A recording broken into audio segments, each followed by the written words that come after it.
মুসলমান ভাইরা আমার, আল্লাহ তাআলা কোরআন মাজিদের মধ্যে ইরশাদ করেন, লা ইন শাকারতুম লা আযীদান্নাকুম ওয়া লা ইন কাফারতুম ইন্না আযাবি লাশাদীদ।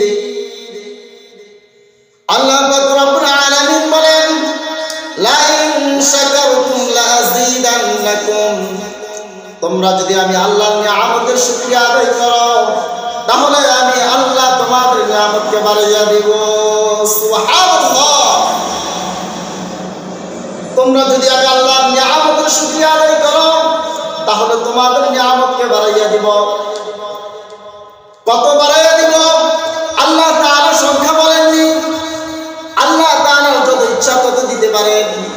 আল্লাহ তাআলা বড় ধনী, আল্লাহ তাআলার চাইতে ধনী কেউ নাই। আল্লাহ তাআলার কাছে কোনো কিছুর অভাব নাই।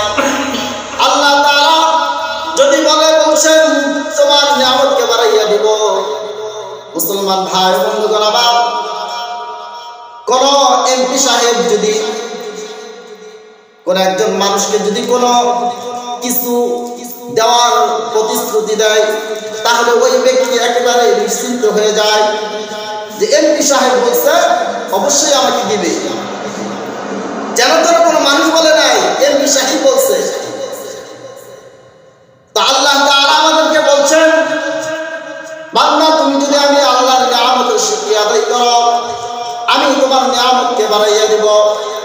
দুনিয়ার একজন এমপি মন্ত্রী যদি কোন মানুষকে যদি প্রতিশ্রুতি দেয় তাহলে মানুষ বড় খুশি হয়ে যায়, নিশ্চিন্ত হয়ে যায় যে আমার কাজটা অবশ্যই হবে। এমপি সাহেব আমাকে অমুক জিনিসটা দিতে চাইছে, অবশ্যই দিবে। কিন্তু মহান আল্লাহ তাআলা সমস্ত আসমান জমিনের মালিক তিনি বলছেন, তুমি যদি আমার নিয়ামতের শুকরিয়া আদায় করো তাহলে আমি আল্লাহ তোমার নিয়ামতকে বাড়াইয়া দিব। সুবহানাল্লাহ, সুবহানাল্লাহ। আল্লাহ কত দিবেন বলেন নাই? আল্লাহ তাআলার খুশি। আল্লাহ তাআলা যদি কাউকে যত বেশি যত ইচ্ছা তত দেন, কারো কাছে কৈফিয়ত দিতে হবে না।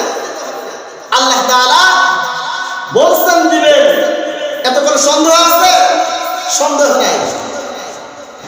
আল্লাহ তাআলা নিয়ামত পাওয়ার পর আল্লাহ তাআলা নিয়ামতের শুকরিয়া আদায় করলে আল্লাহ যেমন আল্লাহ তাআলা প্রতিশ্রুতি দিয়েছেন আল্লাহ তার নিয়ামতকে বাড়াইয়া দিবেন, ঠিক তদ্রূপভাবে আল্লাহ তাআলা নিয়ামত পাওয়ার পর কোন বান্দা যদি আল্লাহর নিয়ামতের শুকরিয়া আদায় না করে তাহলে আল্লাহ তাআলার পক্ষ থেকে আল্লাহ তাআলার শাস্তির ঘোষণাটাও শুনে নেন।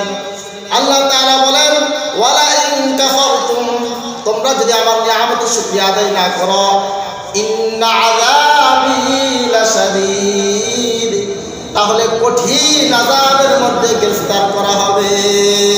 নাউযুবিল্লাহ। এজন্য মুসলমান ভাই বোনেরা আমার, আল্লাহ তাআলার নিয়ামত পেলে আল্লাহ তাআলার নিয়ামতের শুকরিয়া আদায় করতে হবে। এজন্য আল্লাহ তাআলার নিয়ামতের শুকরিয়া আদায় করার দরকার আছে না নাই? আছে। এজন্য সর্ব অবস্থায় আল্লাহ তাআলার নিয়ামতের শুকরিয়া আদায় করতে হবে। আলহামদুলিল্লাহ আলা কুল্লি হাল, আল্লাহ যেই অবস্থায় রাখছেন সব সময় আলহামদুলিল্লাহ। আমরা সব সময় আল্লাহ তাআলার নিয়ামতের শুকরিয়া আদায় করব। তো সকলে বলি ইনশাআল্লাহ। আল্লাহ তাআলা সবাইকে আমল করার তৌফিক